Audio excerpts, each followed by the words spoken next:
Todo hombre debe ver este video, no solo porque la disfunción eréctil afecta a más de la mitad de los varones de todo el mundo, sino porque muchas veces es una alarma, una señal de que algo no está bien con tu cuerpo o con tu mente. Muchos hombres tardan en consultar cuando tienen problemas de erección, a veces por vergüenza y otras por inseguridad. Y esta barrera crece aún más debido a chistes y burlas que comúnmente escuchamos en las redes sociales y en los medios, sumado a un sistema de salud deteriorado y con poco acceso a atención médica de calidad. Pero esto va mucho más allá. La mayoría de nosotros va a tener un problema de erección en el transcurso de su vida. Y cuando faltan las erecciones, el problema no siempre está en donde vos pensás. A veces es una señal de alerta, un aviso temprano de daño vascular por hipertensión, diabetes o tabaquismo. O puede ser una señal de que en tu mente hay algo que no anda del todo bien. Ansiedad, depresión, conflictos de pareja que nunca se hablaron. O quizás es la forma en la que estamos manejando el estrés. Y esto recién empieza. Pero antes de meternos en las causas y los tratamientos, veamos. ¿Qué es exactamente la disfunción eréctil? La disfunción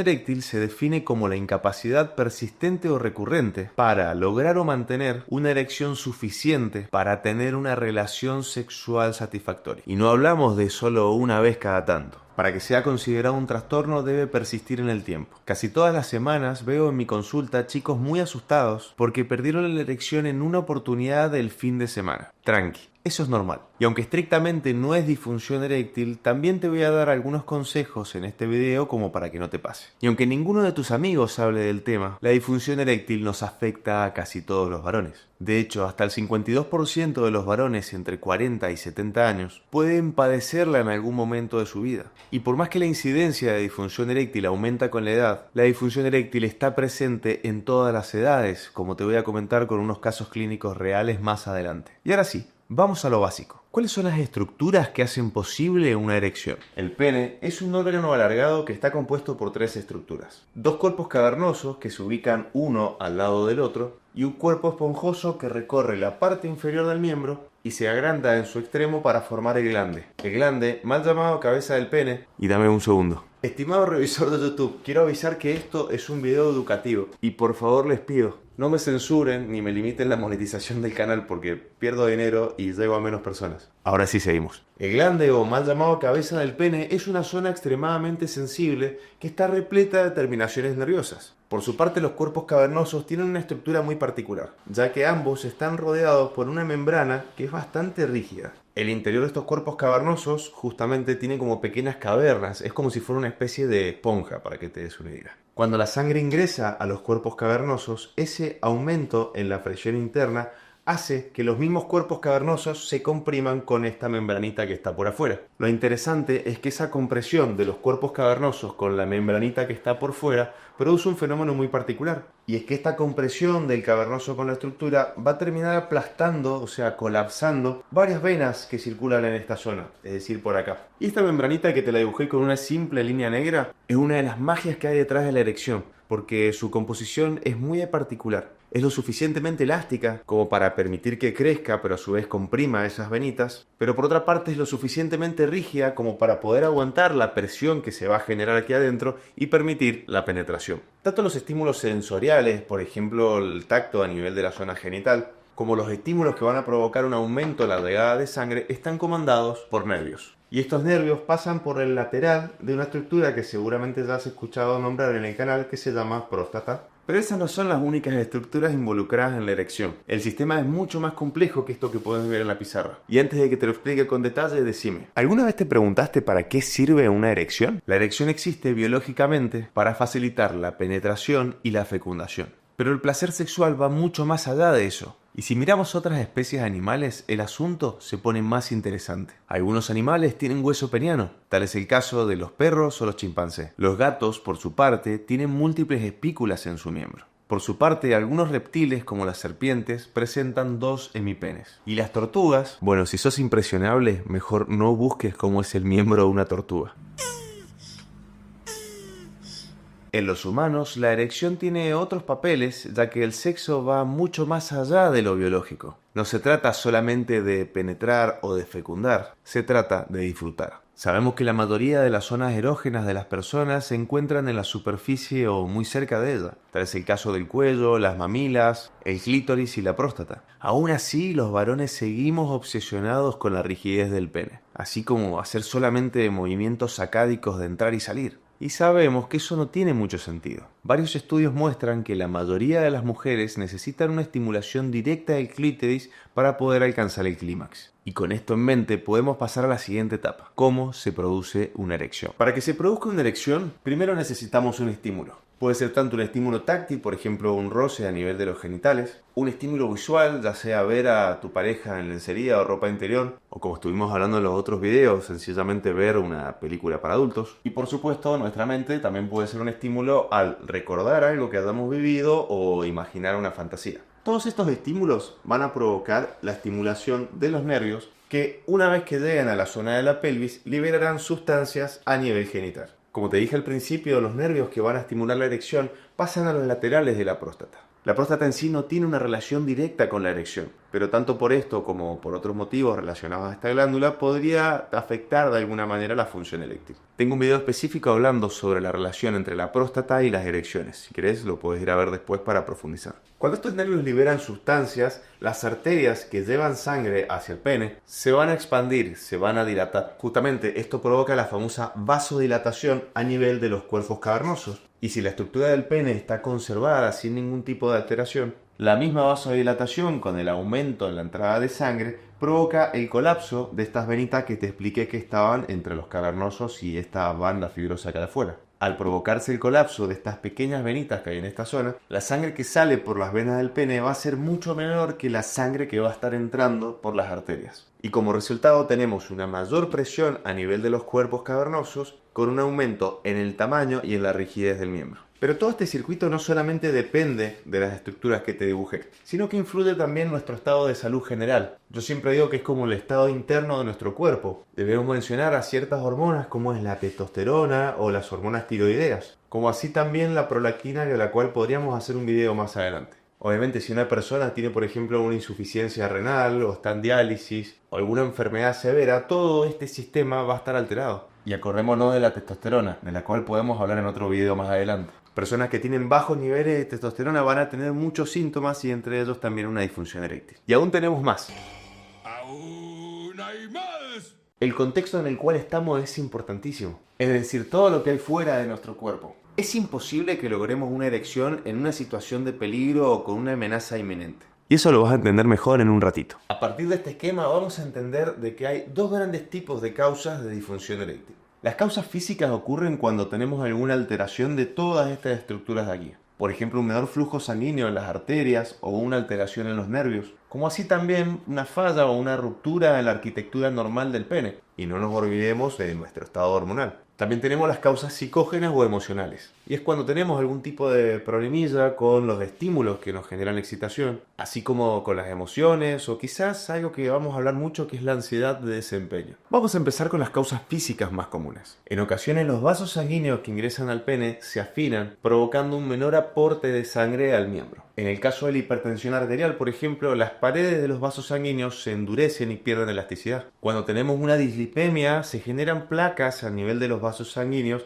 lo cual también obstruye el flujo de entrada de sangre. Ni hablar del tabaquismo, que termina provocando un daño en una estructura muy importante, que es la capa interna de los vasos sanguíneos llamado endotelio, con pérdida de elasticidad o incluso disminución del calibre de esos mismos vasos. La diabetes, por su parte, va a generar un daño crónico a nivel de los vasos sanguíneos y de los nervios que van al pene. Y no nos olvidemos que a medida que pasan los años, los vasos sanguíneos pierden elasticidad y disminuye el aporte de sangre a los tejidos. Todos estos factores generan daño vascular, pero no solo a nivel del pene, sino en todas las arterias y vasos del cuerpo. De hecho, si prestas mucha atención, vas a ver que estos factores de riesgo para disfunción eréctil son también los mismos factores de riesgo para enfermedad cardiovascular. Y por eso decimos que los problemas de erección muchas veces nos están dando una señal de alarma o de alerta incluso meses o años después de un problema cardiovascular como pueden ser un infarto o una ACV. Por su parte, el daño de los nervios que van al pene es una complicación de algunos tipos de cirugías, como por ejemplo cirugías pelvianas o cirugías por cáncer de próstata,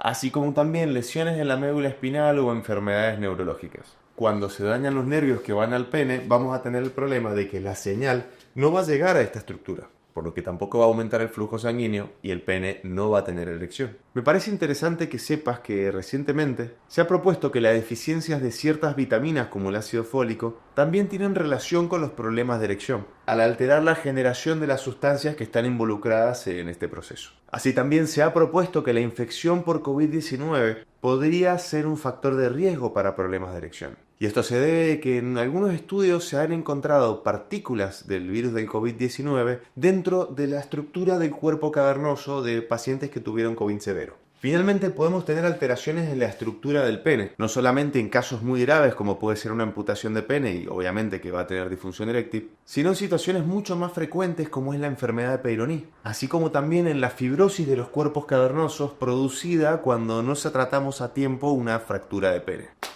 En estos casos se altera la estructura normal de los cuerpos cavernosos, lo que provoca la llamada fuga venosa, ya que estas venitas muy pequeñas no se pueden comprimir entre el cavernoso y la membranita que tiene por fuera. Y eso hace que muchas veces se pueda lograr una erección de moderada o mala calidad, pero se termine perdiendo al cabo de un par de minutos o incluso segundos. Y como te dije recién, no debemos olvidarnos también de los factores hormonales, tanto los problemas de tiroides como un aumento en la prolactina, así como una deficiencia en la testosterona, condición que suele ser bastante frecuente a medida que pasan los años y también ocurre en personas que se suplementan con testosterona, eso que muchas veces lo hacen en el gimnasio sin una supervisión médica. También debemos hablar de la influencia de algunos medicamentos en todo este circuito, antidepresivos, antihipertensivos o el tan famoso finasteride para el tratamiento de la calvicie. De hecho, si te interesa, tengo videos específicos tanto de medicamentos como del efecto del finasteride. Todo esto que hablamos son causas físicas reales, pero como veremos más adelante, no siempre es una causa aislada, sino que tenemos factores emocionales, psicógenos o contextuales que van a agravar los problemas de erección o en ocasiones pueden ser la única causa también. ¿Y cuáles son las causas psicógenas? Cuando los estímulos no se procesan bien, cuando hay mucho estrés, ansiedad de desempeño, miedo al fracaso, presiones, inseguridades o incluso conflictos de pareja, el cuerpo puede bloquear la respuesta eréctil. A veces es algo puntual, como una mala experiencia o un comentario fuera de lugar. Otras veces es algo mucho más profundo, un cuadro depresivo, sensación de desconexión emocional, falta de comunicación con la pareja y en ocasiones ni siquiera registramos al problema como tal. Es típica la situación de los varones que dicen, estoy bien, yo no tengo ningún tipo de problema, cuando en realidad tienen grandes dificultades para manifestar sentimientos o manejar el estrés. También puede pasar que el problema esté desde el principio, que no haya excitación desde el arranque. Cuando alguien se acostumbra a excitarse solamente mirando pornografía, le resulta muy difícil excitarse cuando está en un encuentro real, y especialmente si está con la luz apagada. Y esto lo hemos visto bastante en los videos que he estado generando anteriormente. No hay deseo, no hay conexión, y eso también bloquea la respuesta sexual. Pero antes de entender por qué sucede esto, hay que hablar de un tercer factor del que casi nadie habla: los tóxicos. Ya vimos que el tabaco daña todos los vasos sanguíneos, incluso los del pene. Y lo hace sin importar si fumas mucho o fumas poco. Con el alcohol pasa algo curioso. En pequeñas dosis, muchas personas sienten que mejoran la erección, pero no es así. El alcohol desinhibe y reduce la ansiedad, y eso da una falsa sensación de seguridad. Realmente, el alcohol aleja el flujo sanguíneo del pene. Digamos que se produce una redistribución del flujo sanguíneo, haciendo de que menos sangre llegue al pene y que llegue más sangre a otras regiones. Y por eso lo que realmente causa el alcohol es una pérdida de la erección. Con el cannabis ocurre algo similar. De la misma forma en el que aumenta el flujo sanguíneo a los ojos y las personas que fuman marihuana se le ponen de color rojo, en el pene ocurre lo contrario. El cannabis hace de que llegue menos sangre al pene y que se pierda la erección. Aunque algunas personas refieren el mismo efecto que sucede con el alcohol, que se sienten más desinhibidos, relajados y que les permite estar más conectados con el encuentro. Pero realmente lo que produce es una disminución de la erección. Las drogas sintéticas como el éxtasis o MDMA activan el sistema nervioso simpático. Eso produce taquicardia, aumento de la tensión arterial y redistribución del flujo sanguíneo a ciertas regiones y, por supuesto, el pene no está dentro de esas regiones. Y por este motivo las drogas sintéticas disminuyen la erección. Y justamente la activación del sistema nervioso simpático es clave para poder entender lo que es la ansiedad de desempeño, ya que este sistema no solamente se activa por sustancias como te dije recién, sino que esta activación es mucho más frecuente de lo que te imaginás y es de lo que vamos a hablar en el próximo bloque. Y mientras vos te suscribís, yo en un segundo me preparo un café. Perder la erección cuando estás nervioso, por ejemplo al salir con la persona que más te gusta, no es algo malo. De hecho, es lo que te permitió sobrevivir durante miles de años. Y sí, préstame mucha atención. Imagínate que estás dando un paseo tranquilo por la calle y súbitamente sale un perro a ladrarte. Un perro color negro, muy grandote, con espuma en la boca, extremadamente violento. Seguramente tu cuerpo va a entrar en alerta. Te vas a poner pálido, va a aumentar tu frecuencia cardíaca y tu tensión arterial, se te van a erizar los pelos y vas a tener temblor probablemente por el aumento del flujo sanguíneo a los músculos que van a ser los necesarios para poder escapar o defenderse de ese animal salvaje. Y todo eso ocurre gracias a la activación del sistema nervioso simpático. Vos imaginate que en esa situación de peligro, tener una erección no tendría ningún sentido. Tu cuerpo lo único que quiere es escapar o defenderse. Tu cuerpo no busca reproducirse en ese momento. Croc, justamente este mecanismo es el que nos salvó hace miles de años de depredadores y de situaciones peligrosas. Imagínate ser yo, Croc, estar caminando sigilosamente por selva y a lo lejos escuchar el rugido de un tigre colmillos de sable. Realmente es una situación que generaría muchísimo miedo. Y justamente lo que es prioritario en esa situación es escapar o tratar de defenderse de ese animal que nos puede llegar a atacar, un tigre de dientes de sable. El problema es que hoy en día no solamente se activa en situaciones de peligro que implican la vida o la muerte. Hoy en día el peligro puede ser algo tan simple como sencillamente ponerte nervioso a la hora de salir con esa persona que tanto te gusta. O sencillamente esa presión que nosotros tenemos de tener que quedar bien. No sea cosa que mis amigos se enteren de que no se me paró en una primera cita. Todo eso puede ser interpretado como una amenaza, o sea, estrés. Y si aparece eso, se produce una pérdida de la erección. Y probablemente esta pérdida de erección hace de que yo genere más estrés, me ponga más nervioso, me sienta mucho más inseguro por no cumplir mis expectativas. O sea, imagínate que perdí la erección con la persona que más me gusta y encima mis amigos y conocidos me pueden hacer burlas y bromas. Por supuesto, si tengo una segunda cita, voy a ir con estrés a la segunda cita y voy a tener mucho peor erección porque ya estoy muy ansioso, muy estresado de antemano. Me quedo pensando, probablemente tengo una tercera oportunidad y quiero salir, pero sigo nervioso, no me comunico bien. E incluso en una situación que es típica, quizás me estoy duchando o estoy preparándome la ropa y en vez de estar pensando en que qué linda salida voy a tener, qué bien la voy a pasar, ya voy predispuesto y pensando, hoy no se me va a parar, qué van a pensar mis amigos, qué va a pensar esta persona. Y justamente entramos en un círculo vicioso que es la ansiedad de desempeño. Y en ocasiones la única solución a este círculo vicioso que encontramos de forma rápida es evitar el encuentro. Y es así que muchos varones vienen a la consulta pensando que tienen el deseo bajo, cuando en realidad lo que están haciendo es escapar de este círculo vicioso. Justamente este círculo se retroalimenta. Te vuelve a pasar, recordás el episodio anterior, te anticipás, genera más bloqueo y como te dije recién, a veces evitamos el encuentro por este temor. Pero entonces, ¿cómo salimos de acá? En primer lugar, entendiendo de que la erección es dinámica. Acá van a ver un gráfico en el cual representamos la rigidez del pene en función del tiempo. La erección no tiene un botón de encendido y apagado, ni tampoco tenemos hueso como si lo tienen algunos animales que te comenté recién. La rigidez varía durante el encuentro sexual.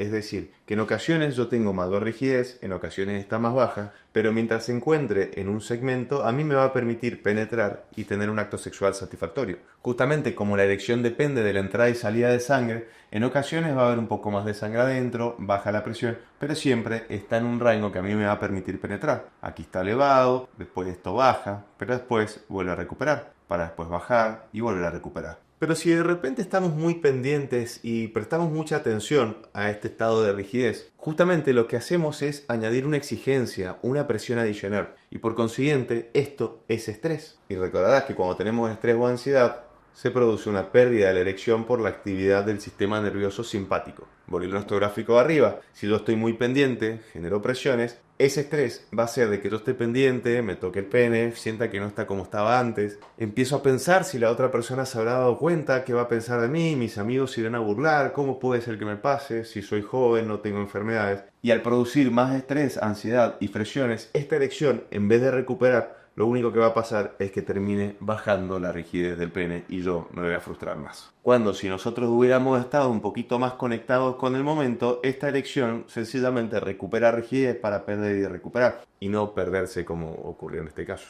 Y aunque esto se hable poco, es extremadamente frecuente. Aún así, si te ocurre de manera periódica, siempre es bueno evaluarlo y tratar de buscar otras causas. Y por supuesto la solución puntual a este tema. ¿Cómo hacemos el diagnóstico de disfunción eréctil? La respuesta es muy simple, con una buena historia clínica. La mayoría de los casos los diagnosticamos solo con un buen interrogatorio, escuchando al paciente paciente y entendiendo su contexto. Recordemos que hablamos de la incapacidad persistente o recurrente para lograr o mantener una erección y que esa erección sea suficiente para poder tener una actividad sexual satisfactoria. Con eso en mente tenemos que orientar el interrogatorio para ver si cumple o no estas condiciones. Además de eso, podemos realizar un examen físico que es especialmente útil para diagnosticar algunas enfermedades. Por ejemplo, varones que tienen curvatura del pene o han notado cortamiento o dolor, debemos buscar la presencia de placas para así poder encontrar una enfermedad de Peyronie. Los estudios complementarios se indican para buscar enfermedades asociadas, así como también encontrar posibles causas de ese problema de erección.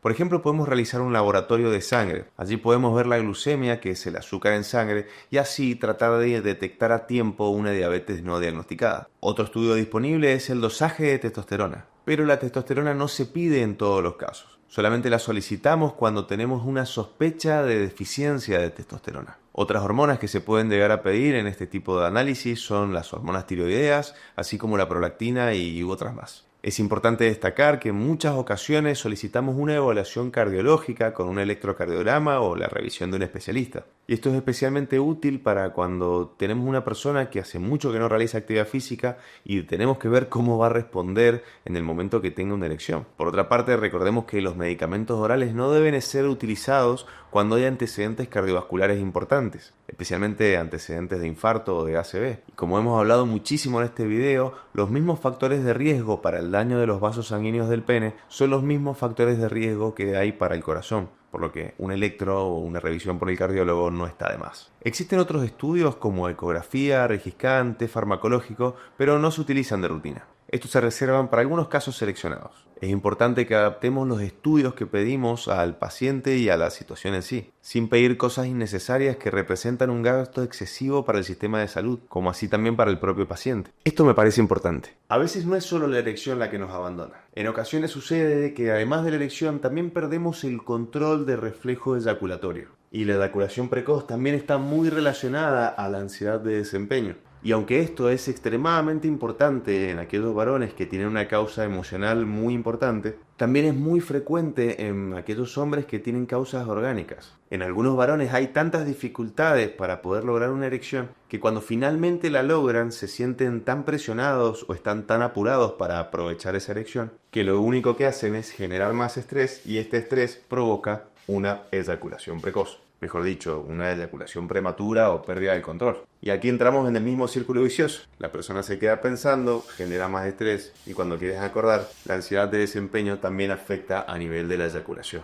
E incluso estos varones muchas veces alcanzan una erección con dificultad, se sienten apurados o presionados para utilizarla y quizás terminan con una eyaculación rápida o terminan perdiendo la erección justamente por ponerse nerviosos. Por eso es importante tratar de identificar los problemas que tenemos de base. Y en caso de presentar tanto un problema de eyaculación como un problema de erección, lo que vamos a hacer es primero tratar el problema de erección. De esa forma el varón se va a sentir un poco más tranquilo, más seguro y confiado y vamos a disminuir un poquito el estrés. Y en ocasiones el problema de la eyaculación se resuelve con eso solo. Y esto es independiente de la edad que tenga esa persona. Porque la disfunción eréctil puede aparecer a cualquier edad. Ni es una problemática de adultos mayores, ni es raro de ver en chicos jóvenes. En general, las causas psicógenas suelen ser más frecuentes en varones jóvenes, mientras que la prevalencia de causas orgánicas aumenta un poquito con la edad. Pero no siempre es así y en general suelen coexistir ambas causas en la misma persona. Te lo explico con dos ejemplos. Juan es un chico de 28 años. Tiene como antecedente un accidente en motocicleta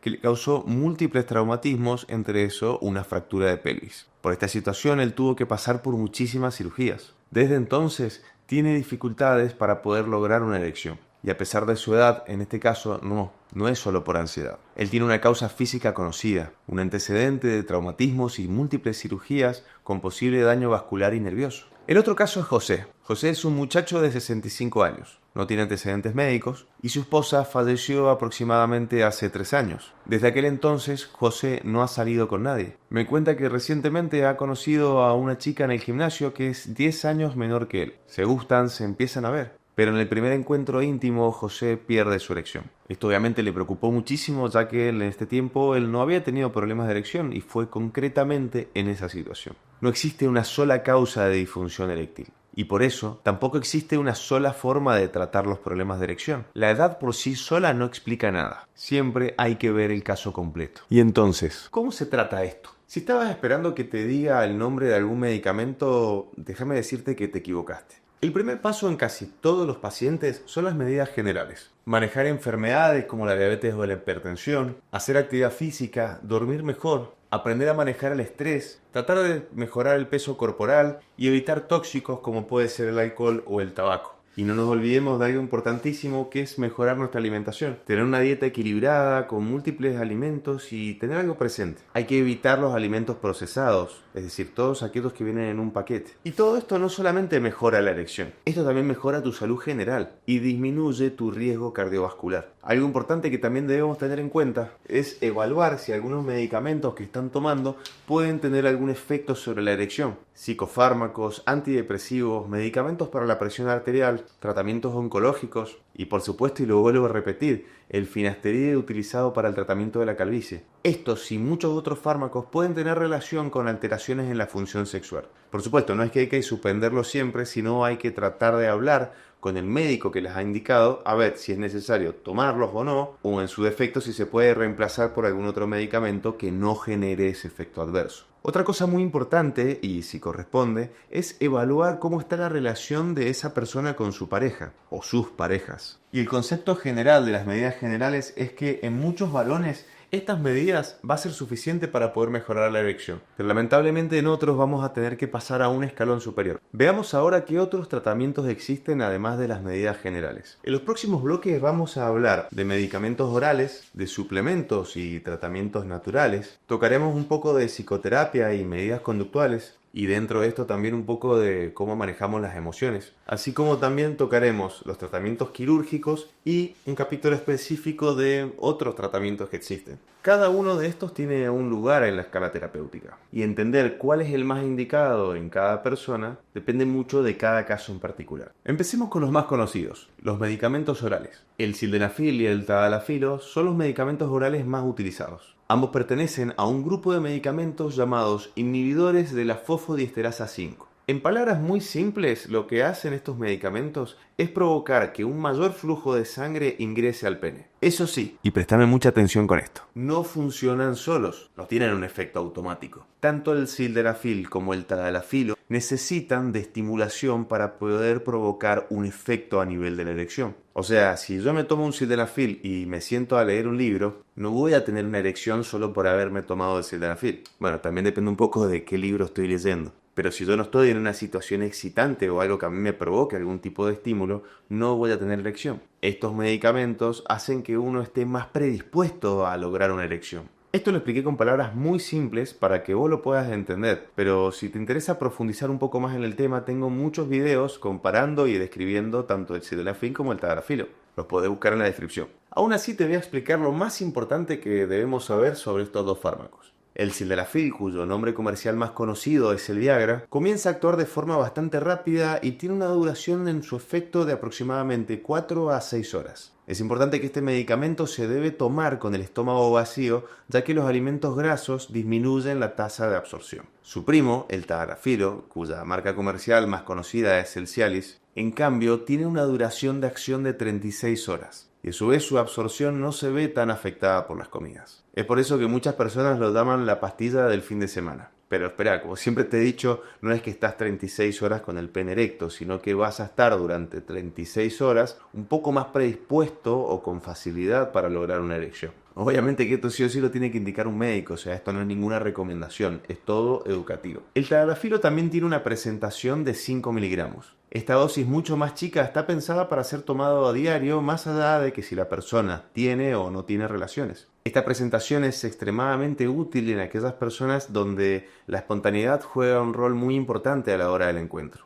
especialmente si tienen pareja estable o tienen relaciones bastante seguidas. Pero esta no es la única acción. Esta dosis diaria de 5 miligramos ha demostrado tener efectos a nivel de los síntomas del agrandamiento prostático, por lo que el tadalafilo de 5 puede ser de bastante utilidad en aquellas personas que tienen síntomas por hiperplasia prostática benigna leves o moderados, y especialmente si se acompaña de disfunción eréctil. Ambos fármacos pueden provocar efectos adversos bastante similares, entre ellos enrojecimiento facial o dolor de estómago, aunque en general son bastante bien tolerados y los efectos adversos suelen ser leves. Como todo medicamento, hay personas que no lo pueden recibir o no lo pueden tolerar, por lo que hay que tener cuidado y jamás utilizar el sildenafil o tadalafilo en aquellos varones que toman nitritos, que tienen antecedente de alergia a alguno de los componentes del medicamento, y sobre todo en aquellas personas que tienen antecedentes recientes de infarto, ACV o eventos cardiovasculares. Y hay una diferencia más entre ambos medicamentos: el costo. El sildenafil fue el primer medicamento que salió de los dos, por lo que tiene muchísimas más presentaciones comerciales. Eso hace también que el costo de adquisición sea mucho más barato.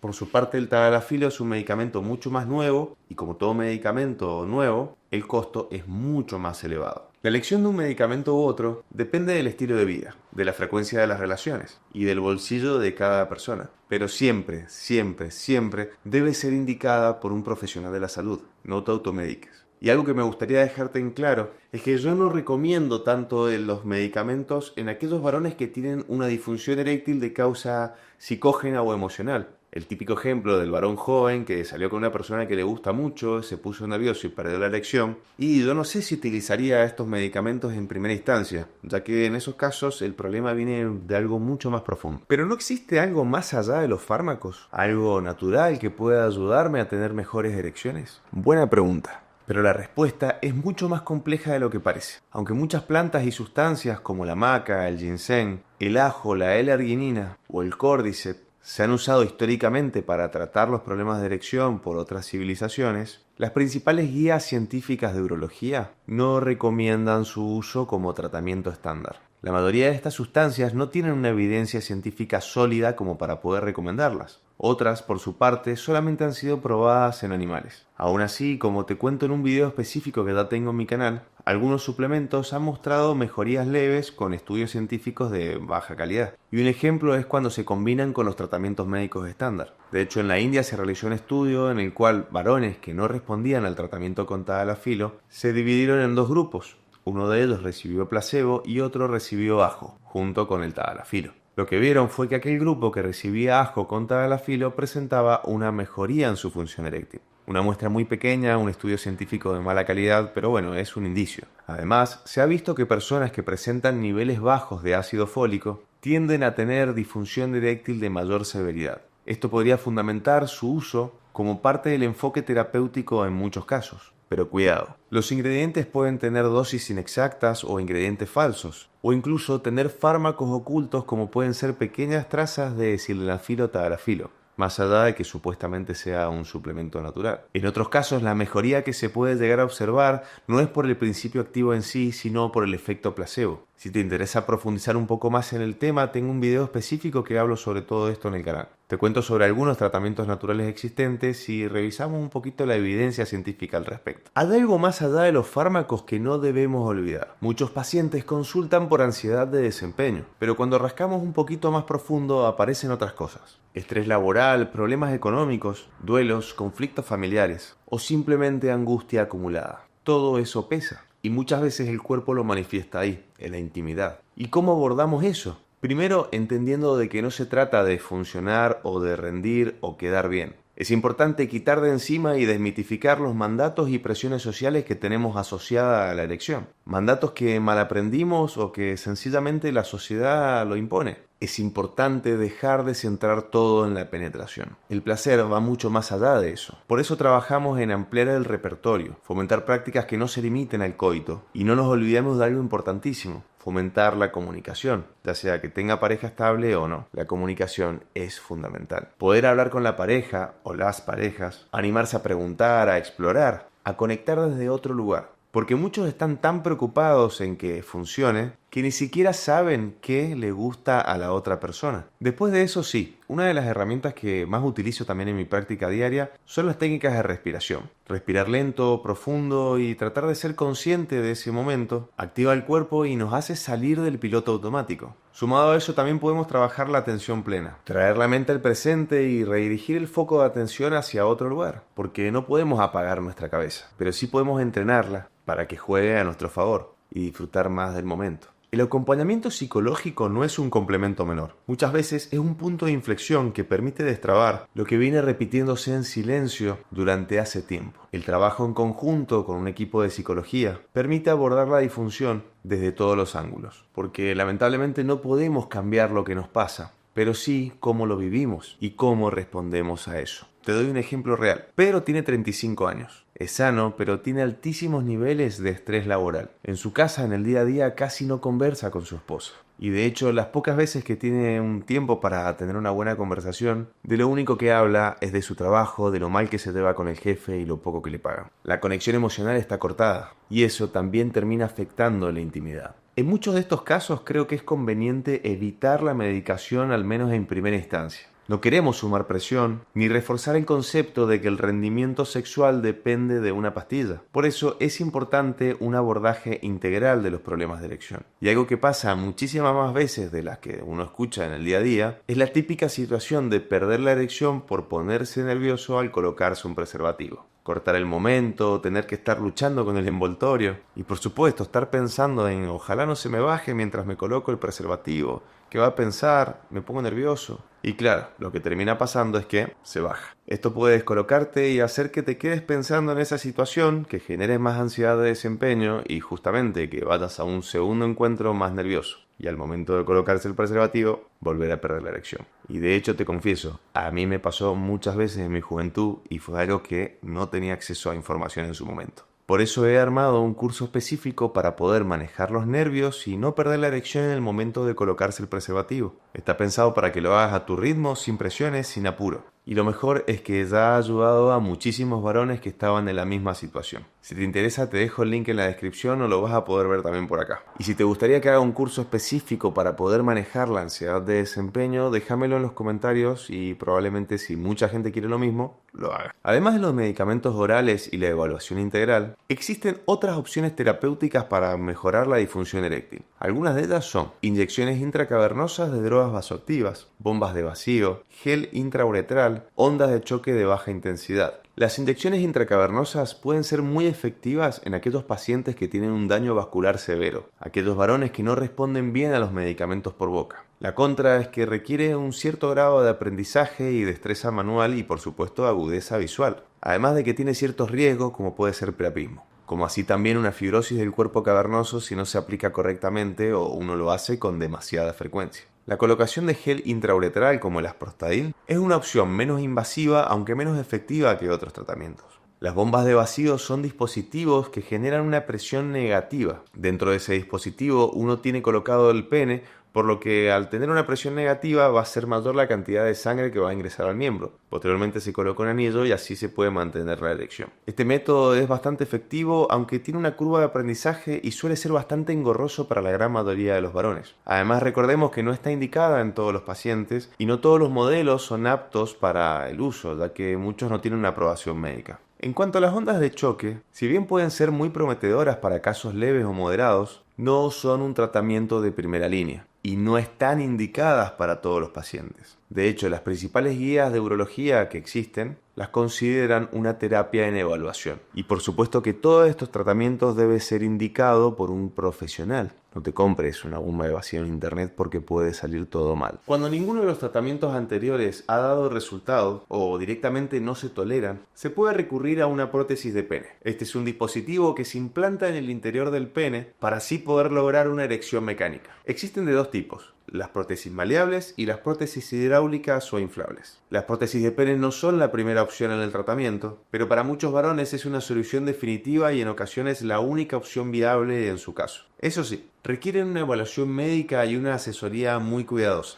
Y sobre todo una buena charla tratando de evaluar las expectativas y los riesgos que puede tener este tipo de procedimientos y el postoperatorio. Sin dejar de lado de que el tipo de erección que va a tener esa persona no es una erección natural, sino que es a través de una prótesis, por lo tanto se debe readaptar. Más allá de todos los tratamientos de los cuales hemos hablado, hay algo que no conviene dejar pasar: prestar atención a los cambios. Si la erección ya no responde como antes, no siempre es por cansancio o por la edad. A veces hay algo más atrás de eso: problemas circulatorios, una enfermedad no diagnosticada o simplemente es nuestro cuerpo reaccionando a un exceso de estrés o depresiones. Detectar estos cambios a tiempo es fundamental. Y también es fundamental que podamos prevenirlos. Por eso, desde hoy, si estás viendo este video y no tenés disfunción eréctil, hay que fomentar la actividad física, comer bien, dormir bien y evitar todos los tóxicos, tabaco, alcohol, etcétera. Y si has llegado hasta acá, obviamente decime qué te ha parecido el video, déjame un comentario, porque por este lado te va a aparecer un video que te va a encantar. Y si ya lo viste, por acá te va a aparecer un video seguramente sobre eyaculación o erección, o las dos cosas. Y como siempre te digo, si llegaste hasta acá, te mando un abrazo.